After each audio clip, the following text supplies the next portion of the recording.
It's not because they're political texts. It's not because they have something to say about, pulling yourself up by your bootstraps, although they do.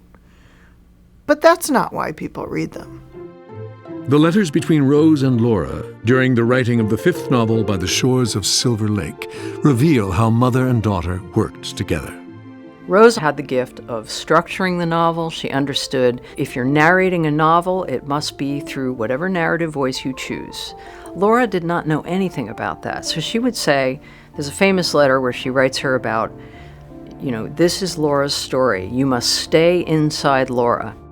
Try always to make sight, scent, sensation immediate.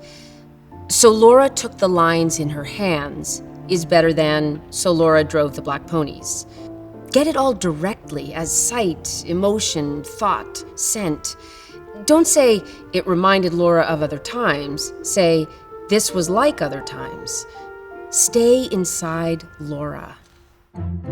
There were many arguments over how By the Shores of Silver Lake should start. Dear Mama Bess, I still think the place to begin is on the house on Plum Creek. There are 4 years to skip if Laura is 12. She was 8 in Plum Creek when she started to school. Therefore, the more nearly you can tie the two books together, the better, and the house on Plum Creek will do that. It seems to me that this book is about railroad and town building. Let's get the theme of this one clear right away. Rose, dearest, to make the changes you want to make in Silver Lake, it will have to be practically rewritten. The theme of Silver Lake is homesteading. I am sure this is all plain in the story. I have given you a true picture of the time and the place and the people. Please don't blur it. But I know you won't. Dear Mama Bess, you are one of the very few writers in the country who would turn down a collaboration with Rose Wilder Lane. But go ahead.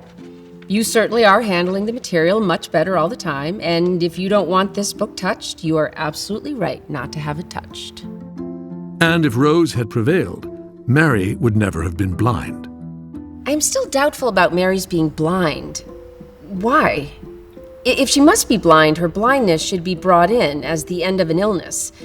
I can handle this if you agree to it. Only write me a letter telling me all about what actually happened. But Laura insisted. I can't take Mary along in the story as she should be if she were not blind. She would not fit in. A touch of tragedy makes the story truer to life, and showing the way we all took it illustrates the spirit of the times and the frontier. Wilder's description of Mary's blindness is arguably one of the most affecting scenes in all of her books. Her blue eyes were still beautiful, but they did not know what was before them, and Mary herself could never look through them again to tell Laura what she was thinking without saying a word.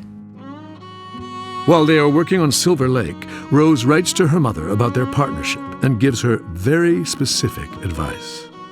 As to similarity in our writing, of course. You often write lines and whole paragraphs that I feel are what I would have written, or anyway, wish I had. What you haven't developed is structure, a kind of underrhythm in the whole body of the writing, and a pointing up here and there. English is an impressionistic language, an onomatopoeic language.